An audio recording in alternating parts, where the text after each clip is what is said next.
start Q&A. Babu. Sunny, this is Babu. I have a small rapid fire for you. It's very easy for you. Okay, the first question. After fearsome foursome, Roberts are holding. And why? Who? I mean, Roberts are holding. who to play or who not to play? No. After fearsome foursome, who do you respect or Respect Roberts. Roberts. Okay? After stylish batsman, Kalicharan or Vishy? Vishy, anytime. Better of the two quickies, Jimmy or Jammy, to play the quickies? Jimmy is Jimmy Amarnath, Jammy is our own Rahul Dravid. Some of you may not know. Jimmy? Jammy. Okay. Best ever Lankan fast bowler. Wasim Akram. Better of the two, Kirmani or Sadanand Vishwanath. You had a fantastic victory at Australia with Sadanand Vishwanath. Kirmani. Whom do you rate better with respect to class, Bedi or Krasna? Can I skip that? I love that answer. See, No, because as an opening batsman, when you hold the delivery around the off stump, you don't know whether to play it or leave it, you leave it. No? That's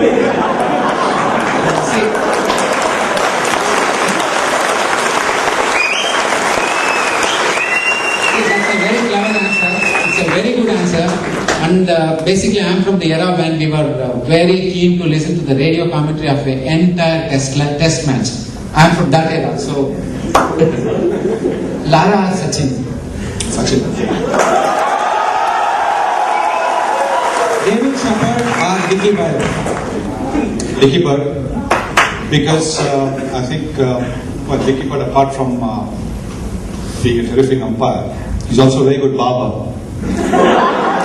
I never knew this. I thought he was a county player to some extent. No, in the Old Trafford Test in 1974, that's going back 26 years now. Yeah. I had a lot more hair. Yeah. My hair was flying over my eyes, and I didn't wear caps in those days. So because the hair was flying over my eye, I asked Dickie, do you have scissors? So he said, what for? So I said, I just want you to stop, because the way the wind was blowing, every time I was squaring up to Bob Willis, it was coming with my eyes. So he gave me a haircut there. That's why he's a better barber. Then enmity wise, is it India, Pakistan or England, Australia? Actually, England, Australia is because of the fact that they were the first to play Test cricket in 1877.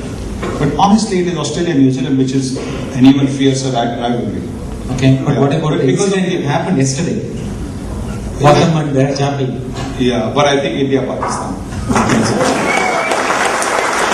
Your comment on yesterday's brawl with Chappell and Botham. Sorry, I didn't get that. Your comment on yesterday's brawl between Chappell and Botham. That's really ugly. Well, both of them are very good friends of mine. When I'm in England, you want to? No, I'm not moving. When I'm in England, I end up, at least having 3-4 meals, evenings with Ian Botham, and when Ian Chappell is in India, or when I was in Australia recently for just 4 days, I had a dinner with Chappell. So both are, I'm a little sad that at the fact that after 30 years, both these guys who have got so much to contribute have still not been able to resolve their differences. There have been an instance during the World Cup, I think a couple of years ago, when the lift that goes up to the Lord's media box, it's a very, very slow lift. And there were just the two of us in the lift. Okay. And neither spoke a word to each other. So I think about the brawl, I think it's really unfortunate. I mean, both of them are grandfathers now. Grandfathers don't get into mara-mari. Most respected opponent for you as a batsman, and you as a batsman, who is the most respected opponent? For me, the man as a batsman who I wanted to see the back of very quickly before anybody else was Javed Miandar. I agree. Do we really need a foreign coach for the Indian team with so many big stalwarts within India?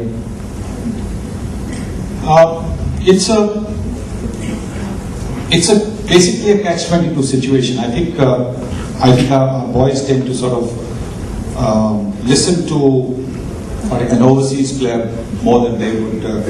Certainly, I think what happens is if there is a coach, Indian coach who's played, just to give an example, he's played 65 test matches. Suddenly, over a period of this 5 years of coaching, there are 4 players who go on to play 68 test matches, 3 test matches, 1 test match, whatever, more than him.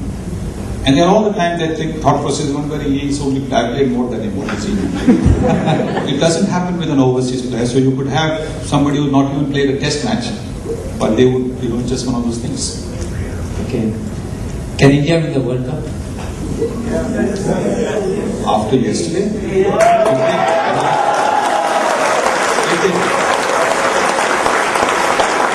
If they don't win the World Cup, that would be a surprise. Now the humor part, can you narrate the story about Chika shivering in shorts during Kapil's historic knock against Zimbabwe during the 18-3 World Cup? I have heard about this and read about this. Many may not be aware. You remember he got out very early. He pulled out. We all got out very early. Because his wife came late or something to the ground, he went and sat with his wife near a tree. And it seems the manager, the moment Kapil started playing, he instructed every one of you people not to move your positions.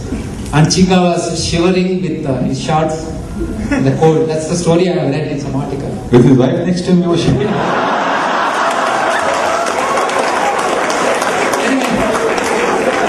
It's hard to believe.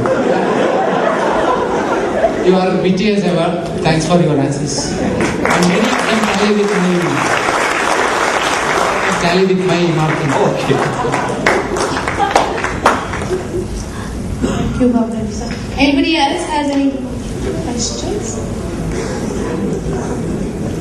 Mr. Gauser, my name is Vinay. Just wanted to get your opinion on the decline of West Indies cricket. What is it differently that they are doing from what they did when they were at their peak form? Because we still see that, obviously on the screen, the dedication may not be as visible, and but then there's still that urge to succeed. People like Gale, and there's no dearth of talent. But what is it that something's different today than what was not there before? I think it's self-belief that's probably missing from West Indies cricket that was there earlier on. I think there's a lot of talk that there are other sports, thanks to satellite television over there, that a lot of the younger players youngsters are getting drawn into other sports. But I think it's just that lack of self-belief, and in my view, they're being overcoached. They're being overcoached. West Indies, Pakistan are 2 countries where you have real natural talent. So you will probably not find a lot of them doing the right thing technically. Like for example, the batting stance of a lot of the Pakistan players was not what you would have the coaching books tell you, or the West Indian players. But eventually it's how you meet the ball that is important. It doesn't matter. And that's what the West Indians were very good at. But the natural talent was there. I think they're probably being a little overcoached at the moment, and therefore, they're best, Pakistan and West Indies, best when they can express themselves freely, not thinking, this is what the coach has told me, so I've got to do this. I think that's my view, but I could be off the mark. Yeah, they could. Yeah. Sri Lanka also has got a lot of talented players, and they've married technique with their flair very well. Sri Lanka has. I think West Indies probably has struggled with it.